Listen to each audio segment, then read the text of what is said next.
महाना वर्करनामा का इदारिया महंगाई बेरोजगारी के हमलों के खिलाफ कैसे लड़ा जाए। हुक्मरान तबका आने वाले दिनों में आवाम पर महंगाई और बेरोजगारी के बड़े हमले करने जा रहे हैं।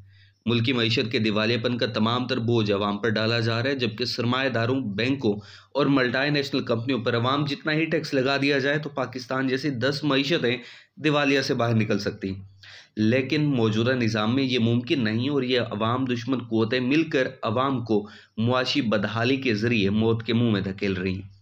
IMF की गुलामी को तकदीर का लिखा मानकर तमाम हुक्मरान इसके सामने सजदा रेज़ हैं और अपने इस आका के हुक्म को बजा लाना अपने लिए ज़िंदगी का सबसे बड़ा कारनामा समझते हैं।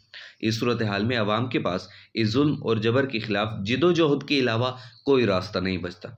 लेकिन सवाल ये पैदा होता है कि ये जिदोजहद कैसे मुनज़्ज़म की जाए और इसे कामयाबी कैसे मिल सकती है। सबसे पहले तो हर मेहनतकश और इनकलाबी नौजवान को ये पुख्ता यकीन पैदा करने की ज़रूरत है कि इस जिदोजहद में उसका साथ सिर्फ उसके तबके के लोग देंगे।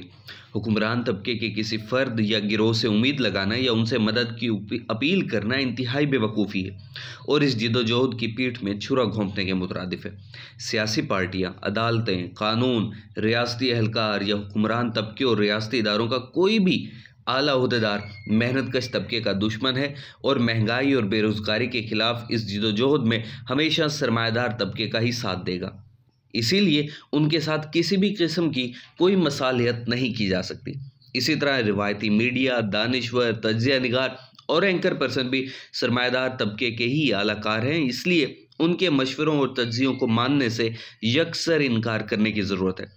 आमतौर पर परेशान दिखने की एक्टिंग करते हुए यह ढंढोरा पीटा जाता है कि अवाम महंगाई और बेरोज़गारी को बर्दाश्त नहीं करेंगे तो मुल्क तरक्की कैसे करेगा, या फिर रोनी सी शक्ल बनाकर ये कहा जाता है कि IMF का कर्जा तो हर सूरत वापस करना ही है, इसलिए हुकूमत महंगाई के अलावा और कर भी क्या सकती है। ये सब झूठ और बकवास है।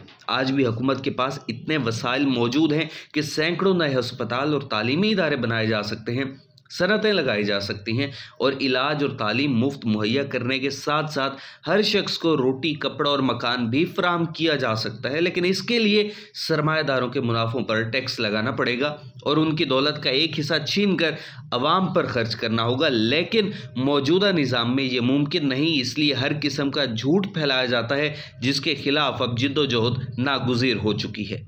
महंगाई बेरोज़गारी के खिलाफ तहरीक में ये भी पुख्ता यकीन करने की ज़रूरत है कि हर शख्स को अपने तबके के दूसरे लोगों को साथ लेकर चलना है और सबने मिलकर एक मुनज़्ज़म जिदोजहद के ज़रिए ही इन हमलों को शिकस्त देनी है। बिजली, गैस के हुशरूबा बिलों के खिलाफ लड़ाई हो, तालीमी इदारे में फ़ीसों में इजाफे के खिलाफ जिदोजहद हो, या फिर किसी फैक्ट्री या इदारे से जबरी बरतरफ किए जाने वाले मेहनतकशों की लड़ाई हो, हमारा सबसे बड़ा हथियार हमारी यकजहती है। जब सब मिलकर इकट्ठे होकर हुक्मरान तबके के खिलाफ जिदोजहद करेंगे तभी कामयाब हो सकेंगे।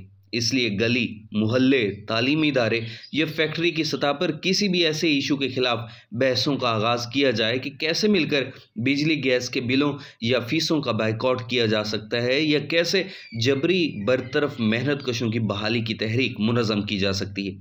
आगाज़ में अगर 5 या 10 लोग भी इन बहसों में शामिल होते हैं तो इसी को कामयाबी समझने की ज़रूरत है। इसी तरह इन बहसों का दायराकार बढ़ाते हुए ज़्यादा बड़े इज्तिमात मुनज़्ज़म करने की तरफ जाना चाहिए। एक गली से दूसरी गली, एक मोहल्ले से दूसरे मोहल्ले, एक फैक्ट्री से दूसरी फैक्ट्री, एक इदारे से दूसरे इदारे तक इन बहसों और इज्तिमात को फैलाने की ज़रूरत है। सबको ये भी यकीन करने की ज़रूरत है कि उन्हें किसी भी मुरव्वजा लीडर, किसी शोला बयान मुकर्रर या किसी मुरव्वजा सियासी पार्टी की क़यादत की कतन कोई ज़रूरत नहीं। इस समाज में सबसे बड़ी ताकत अवाम का इकट्ठ है और एक दफ़ा वो हरकत में आ जाए तो दुनिया की बड़ी से बड़ी ताकत भी उन्हें शिकस्त नहीं दे सकती। इसके लिए सबको अपने ज़ोर बाजू पर यकीन करना होगा और अगर कोई नुमाइंदा मुंतखब किया जाता है तो उसकी कड़ी निगरानी करने की ज़रूरत है। इब्तदाई कैंपेन करने के बाद और हर जगह पर मुंतखब कमेटियाँ तश्कील देते हुए एक टीम की शक्ल में आगे बढ़ना होगा। इसके लिए सबको मिलकर कोशिश करनी होगी। हर गली, मोहल्ले या फैक्ट्री की कमेटी को बाकायदगी से मीटिंग करनी होगी ताकि किसी भी किस्म के इख्तलाफ को दूर किया जा सके। इसमें अवाम दुश्मन कुव्वतें इस तहरीक को कमज़ोर करने और फूट डालने की भी कोशिश करेंगी। ज़ात, बिरादरी या कबीले या फिर मजहबी, कौमी, फ़िरक़ावाराना तासुबात के ज़रिए तहरीक को कमज़ोर करने की कोशिश की जाएगी। लेकिन ये तमाम कारकुनान पर फ़र्ज़ है कि महंगाई बेरोज़गारी के ख़िलाफ़ इस तहरीक में हर कीमत पर मेहनत कश अवाम के इत्तेहाद को कायम रखना और दुश्मन पर मिलकर वार करना है। इस तहरीक को अगले मरहले पर ले जाते हुए बड़े इज्तिमात मुनज़्ज़म करने की ज़रूरत है। अगर सैकड़ों की तादाद में अफराद इसमें शरीक होते हैं तो फिर बाकायदा तौर पर बिलों के बाइकआउट के अमली इक़दामात की जानिब बढ़ना होगा। इसी तरह बेरोज़गार होने वाले अफराद को उस इदारे या फैक्ट्री का घिराव करने की जानिब बढ़ना होगा। इस अमली इक़दाम के साथ ही तहरीक का दायरा कार वसी करने की भी ज़रूरत है और जल्द से जुलूसों के इनाकाद को तेज़ करना होगा और साथ ही दूसरे इलाके के लोगों को इस तहरीक में तेज़ी से शामिल करना होगा। जितनी ज़्यादा ये तहरीक फैलेगी उतनी ही ये ताकतवर होती चली जाएगी और हुक्मरान तबका पिसपाई की जानिब बढ़ेगा। आज़ाद कश्मीर में ये तरीक़ेकार कामयाबी से हमकिनार हो चुका है और गुज़िश्ता 1 साल से वहाँ पर लाखों अफराद ने बिजली के बिल अदा नहीं किए।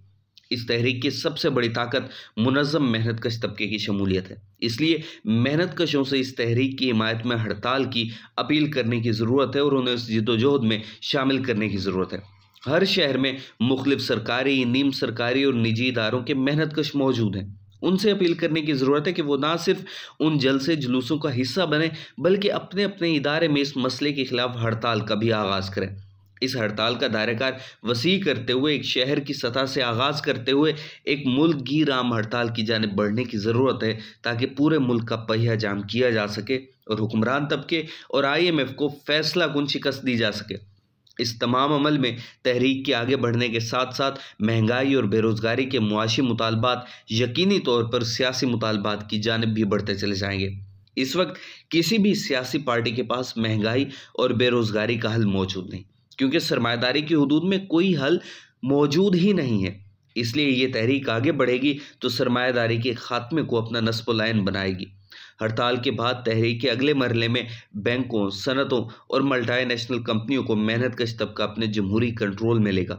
सरमायादाराना रियासत और उसके तमाम इदारे ख़त्म करेगा, निजी मलकियत के निज़ाम को उखाड़ फेंकेगा और हतमी तौर पर मजदूर तबका इनकलाबी पार्टी के ज़रिए एक सोशलिस्ट इनकलाब बर्पा करते हुए इक़्तिदार अपने हाथ में लेगा और मजदूर राज का आगाज़ हुआ। उसी वक्त हर शख्स को रोटी, कपड़ा और मकान मजदूर रियासत की जानिब से दिया जा सकेगा और इलाज और तालीम के साथ साथ बिजली, गैस, पानी और दीगर बुनियादी सहूलियात मुकम्मल तौर पर मुफ्त फराहम की जाएंगी।